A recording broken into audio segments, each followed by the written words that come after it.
Bismillahirrahmanirrahim.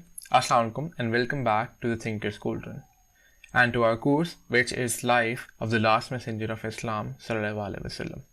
Guys, today we'll be talking about other religions that existed in Arabia in 571 AD, and we are going to talk about the history of Islam and Abrahamic religions and what is the view of these religions and the history of the prophets or messengers of Islam in Islamic thought.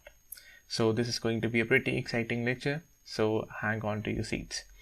Right, so again, before I move on, if you're new to this course, if you're new to this lecture, I'll put the link to the playlist right up at the top, right, and in the description down below as well, so you guys can view the playlist from the start and get a better idea of what this course is all about. So in our last lecture, at the end, we were discussing about paganism and the idea and concept of pagan gods. So there was this idea that the concept that God or pagan gods especially are a man-made concept was just a breakdown of how humans think and put their imagination and reason to the phenomenon of the whole world, right? And we gave and talked about examples of Thor and Loki. Right, so that was something that I really love talking about, and I hope you guys felt the same way. Today we're going to talk about the pagan gods in Arabia. So the pagan gods are a bit different in Arabia, right, and this depends because of the difference of the culture that they have. So if you look at these pictures, you may see some influence of Persian, Mesopotamian and Zoroastrianism in these deities or pagan symbols and gods, right? So if you look at pictures of ancient Persepolis or ancient Persia, and you look at pictures of ancient Mesopotamia, their gods had the shape or face similar to this. And even the Mesopotamian kings or the Assyrian kings used to dress like this. And the idea of having a god that is half horse or creature with wings and half human is something that was prevalent in Mesopotamia as well, right? And you can see from the distinction that they have this long which is like a long thick but braided beard, right? And you can see the similarity of the beard in this image as well. So these are the pagan gods that were in Arabia, and the aesthetic of these gods depends on the aesthetic of Arabia itself. Arabia being this desert sort of area with not much aesthetic, not much art in comparison to Scandinavia and the Norse gods, right? So you can see these statues, and you can have a small guess that the taller statues are maybe the high priestesses or the high gods and goddesses, and these smaller statues may be smaller gods or smaller priests and priestesses, right? So this is something that plays a part in the commonality of cultures as well. So Arabian pagan gods are very much similar to Mesopotamian pagan gods in appearance, at least, right, and somewhere in ideas and the concepts of them as well. And this is because the civilization or the cradle of civilization that was in Mesopotamia was the nearest to Arabia at that time, right? And it was way far cut off from Scandinavia or from the Greeks, right? So the Eastern influence is being seen in both Mesopotamia, Persian cultures and Arabia as well. So moving on, we are going to talk about Deen-e Ibrahim and the Abrahamic religions. And in order to understand that in the light of Islamic belief, let's take a stroll down, history and see all the messengers that are popular in Abrahamic religions and specifically Islam, right? So according to Islamic belief, the first prophet or the first messenger is Hazrat Adam alayhi salam, right? And he was the first prophet of Allah, or the first prophet of God, right? And he was also the first person to be brought on the earth, right? And this gives the idea, or it gives the shape to the belief, or this general sense that Allah subhanahu wa ta'ala, or the God of Islam, has given a source of inspiration and a source of prophethood and a source of instruction since day one, right? So it's like Allah's presence and His instructions and religions have been on earth since day one, and not just with Hazrat Muhammad sallallahu alaihi wasallam. People say that the religion of Islam or the religion of Allah was born in Arabia in 571 AD, right? That is entirely not true, because Allah's presence and His messengers and His instructions have been, from day one through Hazrat Adam, right? So it may have not have been called Islam. It may have been called other things, depending on the language and the religion, language and the culture they were, set upon. But still, it is the same God that is in Islam, right? It is the same Allah, right? After that, we have Hazrat Nuh al-Islam, and Hazrat Nuh al-Islam is popularly known for building the ark on the command of God or Allah. Like Hazrat Adam or Adam, Hazrat Nuh or Noah is mentioned in the Bible and also in Islamic belief as well. After Hazrat Nuh and Hazrat Adam, we have Hazrat Ibrahim or Abraham, right? And in Islamic belief, it is known that he was given scriptures and instructions from Allah subhanahu wa ta'ala, and is probably the first messenger to have received instructions from Allah subhanahu wa ta'ala in the form of paper or book or scriptures, right? And he is believed or known to be the ancestor of the last messenger of Islam, Hazrat Muhammad sallallahu alaihi wasallam.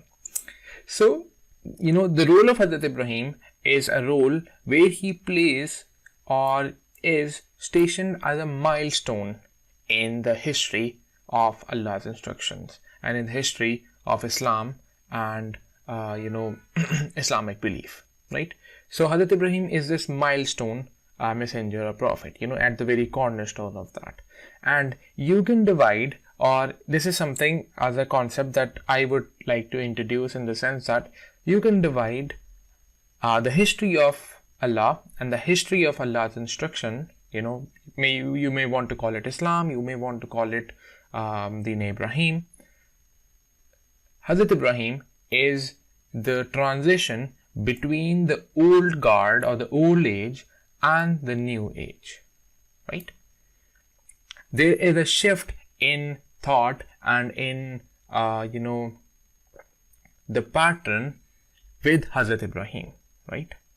And this is why, since Hazrat Ibrahim is that milestone messenger or prophet, the religion or the instructions of Allah that had followed from Hazrat Adam even to Hazrat Musa or Hazrat Isa are sometimes referred to as Deen Ibrahim, right? So it's like, since he became the milestone prophet and he became a notation or a sort of marker that Hazrat Ibrahim would be the prophet they would mention when they wanted to mention Allah's instructions, right? So we'll talk about this a little bit more when we move on to Deen Ibrahim. But Hazrat Ibrahim is like, one of the most significant messengers or prophets of Allah subhanahu wa ta'ala, right? And then we have Hazrat Musa alayhi salam, or Moses, right? As in the Bible, and Hazrat Musa in Arabic in the Quran. So he was given the Torah, or the, you can say the Old Testament or the 10 Commandments, and he was the one to migrate with the Bani Israel from Egypt to Mesopotamia, right? So they were exiled, and the whole story with Hazrat Musa or Moses dividing the Nile so that the people could pass through, and they went on and migrated to Mesopotamia. And then we have Hazrat Isa alayhi salam, right, or Jesus, and he was given the book Injil by Allah subhanahu wa ta'ala, and he was born to Hazrat Maryam or Mary alayhi salam. So you can understand that all of these people, even though they are associated with other religions like Judaism and Christianity, in Islamic belief, all these messengers and all these people are prophets and messengers of Allah subhanahu wa ta'ala. And they are the harbingers of the same message, of the same destiny, and the same day of judgment, warning the people about the same day of judgment. To sum this all up, let's see this in the form of a religion that is being conveyed to the people, being conveyed to the world, not in just one step, but in a series of steps and a series of time and series of timelines, right? So Allah subhanahu wa ta'ala revealed some instructions to Hazrat Adam, right? And then he revealed some to Hazrat Nuh. And then he revealed some to Hazrat Ibrahim, and then to Hazrat Musa, and then to Hazrat Isa. And most probably, the things revealed to Hazrat Ibrahim have the most influence in modern day Islam. And it is also the case that some things that were revealed to all these prophets, they may have changed or been updated when they were revealed to Hazrat Muhammad sallallahu alaihi wasallam, right?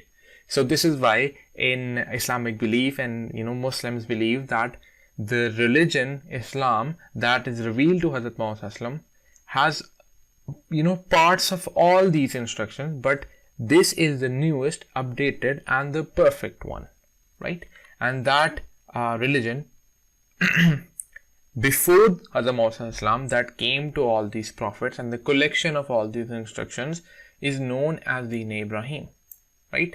Because since I told that Hazrat Ibrahim became this milestone and the division between the old age and the new age, and one of the most significant messengers, the people who used to believe in this God, the people who did not believe in Judaism and Christianity but believed in Allah and believed in all the line of these prophets, those people were referred in Arabia as the people of Deen Ibrahim, right? It's something like, going in a casual conversation and saying, hey, are you a pagan, a Christian, or a Jew? And that person would say, no, I'm a follower of the Deen Ibrahim. I follow the same God, the same religion that Hazrat Ibrahim alayhi salam followed, right? I hope this makes sense. We'll have much more chance to explore this in the future. Alright, let's make a small comparison of Islam and Deen Ibrahim. So just to top it off, Islam was revealed to Hazrat Muhammad, right? The last messenger of Islam. And Deen Ibrahim was revealed to prophets who came before Hazrat Muhammad sallallahu alaihi wasallam. But there are many similarities between the both, right? The instructions say the same, right? Some say the same, some are different, and but you get the idea, right? And both these religions, or both variants of the same religion, say that there is no God but Allah. They believe in the same God, Allah. And both of them say that Allah has sent prophets to guide mankind. That is similar in both. And then the other thing, and the most important thing, and basically the purpose of Islam and basically the purpose of Deen Ibrahim and the instruction of Allah, is that all humans should do good deeds and live according to Allah's rule, so they can succeed on the day of judgment, right?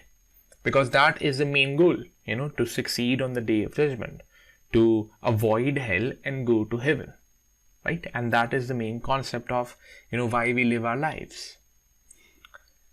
And the last thing is, and that is a very important difference, is that Islam, since it's the final perfect version of Allah's instructions, and it is universal and sent for all people, it is going to stay forever and will be preserved till the day of judgment, right? While Deen Ibrahim was sent to people of specific places in specific times and is not preserved in the same way, right? There is no promise of that preservation. So this is why, even though we believe in the prophets and the instructions of Deen Ibrahim, our religion that we have to follow is in the form of the Quran that was revealed to Hazrat Muhammad sallallahu alaihi wasallam alone, right? And that has some parts that are old and some parts that were brand new. So in short, what you could say is that Deen Ibrahim is this smaller version of Allah's instructions that is not called Islam, because Islam is this Arabic word, and Deen Ibrahim was revealed to all these civilization, all these cultures that were essentially not Arabic, right? So Deen Ibrahim is this small part of Allah's instructions, and this is like a seed inside an apple, and that apple is Islam, right? So Deen Ibrahim is a small proponent or component of it, right? So if you understand Venn diagrams and mathematics, there's this outer circle, and that there's this inner circle, and even though both circles are different, the smaller circle is still part of the outer circle, right? So you can say that Deen Ibrahim is this smaller, imperfect version of Islam, while Islam is the final form of it, right? So this will be it from this lecture today. I just wanted to keep it short because this is something that it may be a new concept for a lot of people, and this would give them time to look upon it. Other than that, in the next lecture we'll be going to discuss Hazrat Ibrahim alayhi salam and his role, and and how he links to Hazrat Muhammad sallallahu alaihi wasallam, and that is essentially when we're going to start with Hazrat Muhammad sallallahu alaihi wasallam's family and all that. So that will be something reserved for a new video. Then again, thank you guys for watching my videos and for the feedback that you guys are giving me, and for having a good reach on YouTube as well. I would very much appreciate your likes, your comments, any sort of feedback, so that I can improve upon what I'm trying to do here. Again, I'll add a link in the description for the playlist, and you guys can probably see the playlist and the latest video somewhere right around here. Thank you guys for having me. I'll see you guys in the next lecture video. Until then, Allah Hafiz and take care.